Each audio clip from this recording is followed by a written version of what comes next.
Hari ini Litbang Kompas merilis hasil survei elektabilitas bakal calon presiden.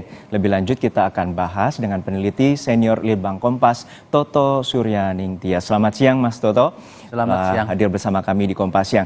Mas Toto, Litbang Kompas kembali menghadirkan survei terkait dengan elektabilitas bakal calon presiden. Ada 3 nama, Ganjar Pranowo, Anies Baswedan, juga Prabowo Subianto. Saat ini Prabowo Subianto tampak unggul dari hasil survei. Seperti apa survei yang telah dilakukan dan bagaimana hingga Ganjar Pranowo ini sempat ataupun mendapatkan posisi kedua dari Prabowo Subianto. Ini grafisnya ya? Ya. Jadi untuk survei yang paling baru, ada beberapa jenis pertanyaan. Ada pertanyaan terbuka, ada pertanyaan yang 10 jawaban, 5 jawaban, 3 jawaban, bahkan head to head. Tetapi dari beberapa model pertanyaan itu sebetulnya kisarannya masih seimbang. Kalau di dalam grafis ini misalnya kita lihat ini Prabowo 24,5, Ganjar 22,8. Ini pertanyaan yang terbuka. Jadi ada jawabannya, ada sekian belas jawaban. Jadi selain nama ini juga ada nama-nama lain yang jauh lebih kecil elektabilitasnya. Yang bisa kita lihat dari survei yang terbaru ini, angka ini sebetulnya persis seperti setahun yang lalu ketika 2022 ya. Ketika pada saat itu Ganjar Pranowo itu baru mulai merangkak naik. Jadi kita harus ingat bahwa tren garis elektabilitas dari Ganjar ini dia merangkak dari hampir nol. Jadi kalau dari catatan kami di Oktober 2019 elektabilitas Ganjar ini masih 2%, Mas. Masih 2%, pada waktu itu Anies Baswedan sudah sekitar 5%, kemudian Prabowo sudah 12%. Nah, elektabilitas dari Ganjar ini naik terus. 2019, lalu semasa COVID itu naik terus, sampai pada Juni 2022, jadi kira-kira setahun yang lalu, angkanya persis semacam ini. Jadi yang kita dapat pada hari ini sebetulnya adalah setback ya, jadi kemunduran, di mana keunggulan yang sudah diperoleh Ganjar Pranowo pada hasil survei kami bulan Januari lalu, sekarang mundur lagi ke bulan Juni 2022 dengan posisi yang hampir sama semacam ini, hanya selisih 0, saja. Tapi apakah juga ada sebuah dinamika pada saat Piala Dunia U20 yang waktu itu juga menjadi statement terkait dengan Ganjar Pranowo, dan ini apakah juga menjadi bagian di mana penurunan dari elektabilitas Ganjar Pranowo terhadap Prabowo Subianto? Ya, memang titik pentingnya di situ. Jadi memang momentum yang menyebabkan elektabilitas Ganjar ini setback ke format setahun yang lalu itu sebetulnya adalah memang peristiwa batalnya Piala U20 ya, Piala Dunia Junior untuk sepak bola U20. Memang pada saat itu tidak hanya Ganjar, tapi juga partai pengusungnya juga, dalam hal ini PDIP juga pada waktu itu belum diusung ya. Itu juga turun, meskipun turunnya kalau dari berbagai lembaga survei yang lain itu sekitar 2-3%, sementara Ganjar Pranowo ini turunnya sekitar 7-8%. Nah, penurunan pada saat itu jauh lebih dalam dibandingkan angka ini, sehingga angka ini sebetulnya sudah merupakan recovery ya, sudah merupakan pemulihan dari situasi pada waktu U20, karena U20 kan kira-kira sebulan yang lalu. Jadi itu kan polemiknya sekitar minggu ketiga bulan April. Gitu. Dan 21 April Ganjar Pranowo dideklarasikan oleh PDIP. Betul. Menjelang hari raya Lebaran. Jadi kita bisa ukur bahwa mulai dari 21 April sampai hari ini 24 Mei ya kira-kira 1 bulan memang terjadi recover, tapi recovernya itu belum cukup. Karena kalau kita mengacu pada hasil survei bulan Januari, jadi akhir Januari awal Februari yang kami lakukan, elektabilitas Ganjar Pranowo itu sudah jauh di atas Prabowo. Jauh itu artinya sudah lebih dari 2 kali margin error. Baik untuk pertanyaan terbuka, seperti ini pertanyaan terbuka, atau pertanyaan dengan 10 jawaban, 5 jawaban, sampai dengan head to head. Jadi sebetulnya sudah unggul jauh, tapi lalu mengalami setback akibat peristiwa itu. Tapi sebulan ini sudah kelihatan bahwa ada recovery. Sehingga yang bisa kita sampaikan dari elektabilitas hari ini sebetulnya ini adalah sebuah situasi yang masih dinamis, tetapi memang lalu menjadi seimbang. Yang tadinya Ganjar unggul jauh, sekarang menjadi relatif seimbang dengan Prabowo. Karena ini pertanyaan terbuka, Mas. Kalau kita buka yang pertanyaan 10 jawaban, 10 nama, kemudian 5 nama, dia fluktuatif. Ada wilayah di mana Ganjar tetap unggul, selisih 2% dengan Prabowo. Lalu berikutnya bagaimana dengan survei elektabilitas terkait dengan Anies Baswedan dan melalui trennya juga tampaknya tergolong stagnan. Ya, untuk Anies Baswedan sebetulnya startnya sudah cukup baik. Karena Anies Baswedan ini kan sosok yang sudah dikenal ya sejak menjadi gubernur DKI. Jadi 2019 itu sebetulnya startnya sudah sebagai capres. Waktu itu kita tanyakan sebagai capres di Oktober 2019, itu sudah 5% lebih elektabilitasnya. Ganjar baru 2%, belum dikenal sama sekali. Kemudian naik terus, tetapi kalau kita runut dari perolehan pada hari ini, ternyata fluktuasinya ada di angka 13-14%. Dan pada kesempatan ini kembali lagi di angka 13%. 3 bulan lalu 13,1%, jadi naik 0,5. Tetapi kalau kita mundur ke Oktober 2022, dia turun. Karena dari 16 menjadi 13, lalu sekarang 13. Jadi kalau lihat trennya lebih jauh, memang elektabilitas Anies cenderung ada di level 13-14%. Untuk saat ini, menurut catatan dari Litbang Kompas sendiri, siapa yang memiliki potensi dan juga memiliki catatan terbaik untuk elektabilitas? Begini,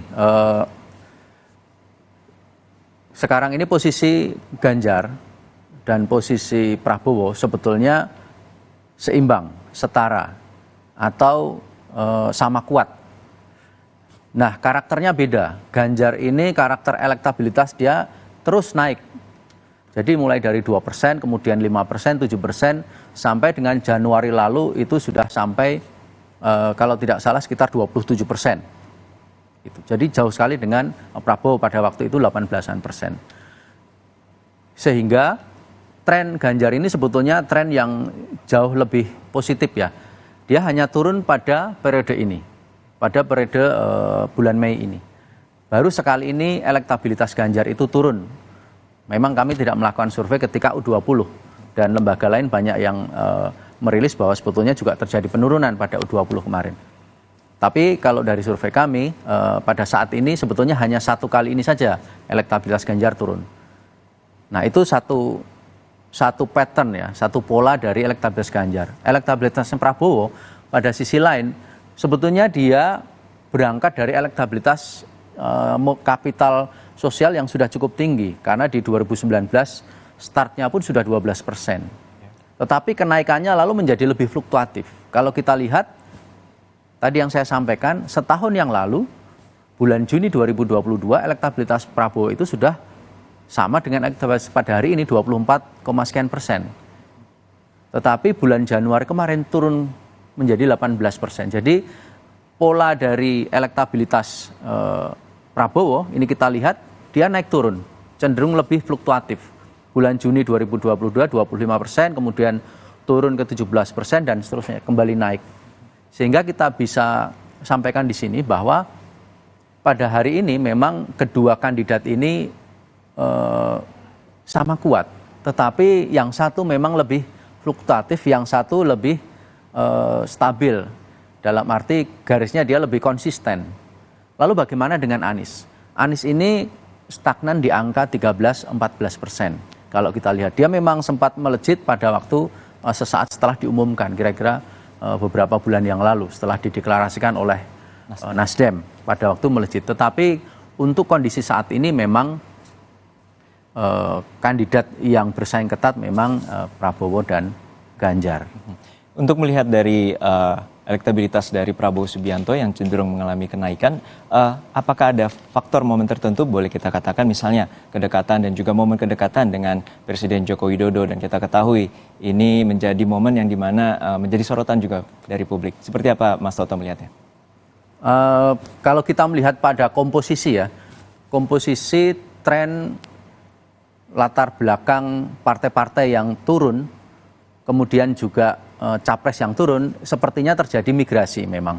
Terutama di pemilih-pemilih swing voter ya, pemilih-pemilih tidak fanatik ya, tidak loyal ya, pemilih-pemilih yang dia masih wait and see, itu dia memang terjadi migrasi, tapi jumlahnya memang tidak terlalu besar.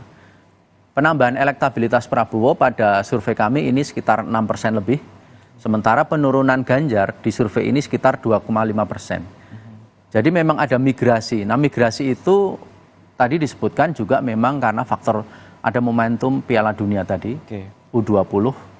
Akan tetapi juga kita lihat situasi narasi politik yang terjadi saat ini ya, belakangan ini, di mana dukungan dari Presiden Jokowi itu memang cenderung dilihat publik itu terbelah dua. Dari mana melihatnya? Itu dari kebersamaan, dari pernyataan, dan juga dari deklarasi relawan. Jadi publik kan lalu melihat bahwa memang kedua calon ini dalam tanda petik direstui oleh Presiden Jokowi. Dan kita harus ingat pengaruh Presiden Jokowi itu sangat besar. Karena di dalam survei kami, kandidat yang disarankan oleh Presiden Jokowi itu akan diikuti oleh sekitar 15% responden, dan itu konsisten bersih. Jadi dari sekitar 5 kali survei kami, 5 kali 3 bulan kan berarti sekitar setahun lebih, itu angkanya di 15-16%. Jadi ada 15% responden atau 15% pemilih yang dia akan memilih sesuai arahan calon kandidat yang disarankan oleh Jokowi.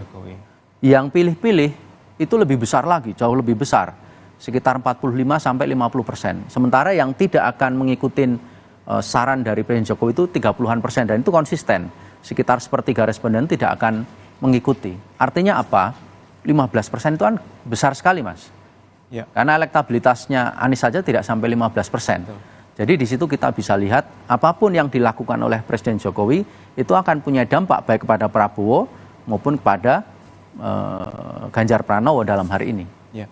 Dan juga yang menjadi menarik ada survei terkait dengan simulasi nih, Mas. Ada simulasi terkait dengan 3 bakal calon. Ya. Nah, artinya di sini seperti apa? Karena angka tidak ada yang sampai 50% dan juga nanti ada simulasi head to head yang juga dikeluarkan oleh Litbang Kompas. Seperti apa, Mas Toto bisa menyampaikan?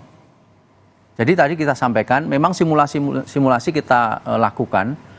Jadi kalau ketika pertanyaannya dibuka, artinya jawabannya bisa siapa saja, itu seperti yang tadi kita lihat ya. Angkanya 24% untuk Prabowo, 22% untuk Ganjar, dan seterusnya. Ketika itu simulasi 10 nama, itu dia berbeda. Jadi 10 nama, 5 nama, 3 nama itu berbeda. Ketika 2 nama, nah ini kembali dia lebih mendekat. Keunggulan memang ada di Prabowo, selisih 1,3% dengan Ganjar Pranowo. Tapi 1,3% itu sebetulnya masih masuk margin error.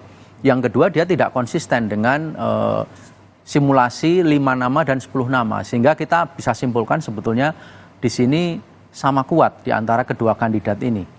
Sehingga kita jangan terjebak di dalam nominal, tetapi kita lihat seluruh pola, dan seluruh pola menunjukkan bahwa sekarang ini posisi kekuatan kapital sosial dari Ganjar itu memang lalu menjadi dalam tanda petik sama kuat dengan Prabowo.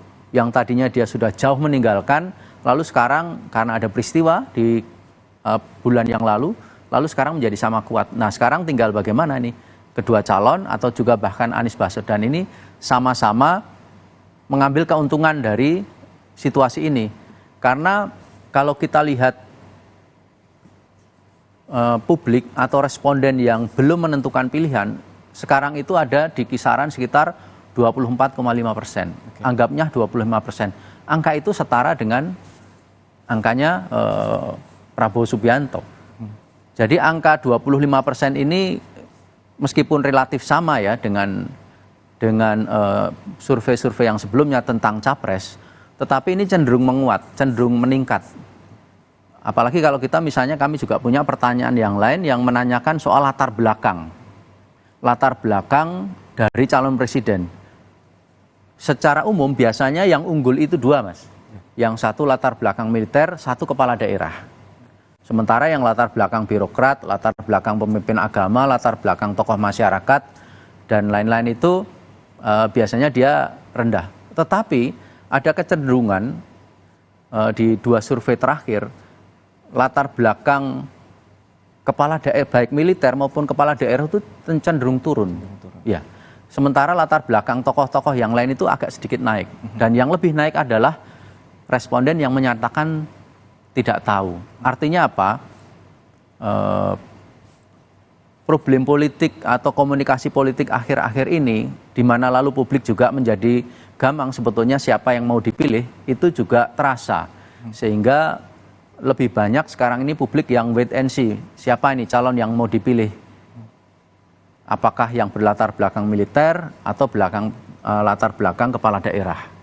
Apakah yang berlatar belakang agama atau berlatar belakang sekuler ini, lalu sekarang ini menjadi cenderung meningkat. Nah, di situ swing voter yang masih bisa diyakinkan oleh para kandidat ini untuk menambah elektabilitas. Dan terakhir Mas Toto, ini terkait sama tidak ada bakal calon presiden memenuhi kuota suara hingga 50% dan artinya ada head to head yang juga disampaikan oleh survei Litbang Kompas. Seperti apa Mas Toto melihat bila putaran kedua itu nanti terjadi di Pilpres 2024? Ya kalau situasinya seperti saat ini yang kita lihat adalah memang belum ada kandidat yang akan unggul secara meyakinkan. Ya. Karena belum lagi faktor baca cawapres nanti ya. Angka ini harus dipasangkan dengan margin of error. Oke. Margin of errornya 2,83. Itu tadi selisihnya kalau di head to head pun hanya 1,3.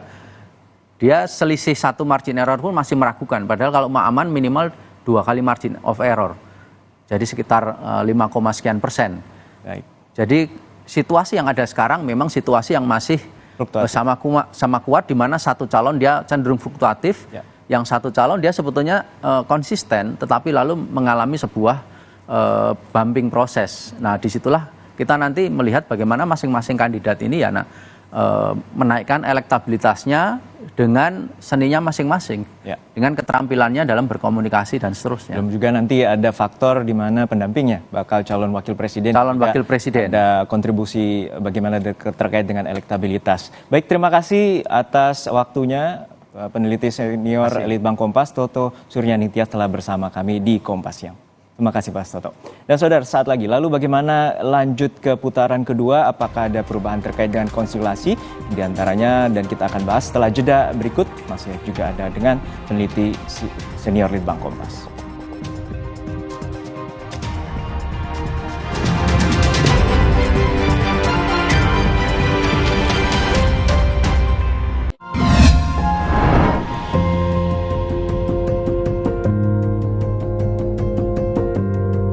Kompas TV, Rumah Pemilu.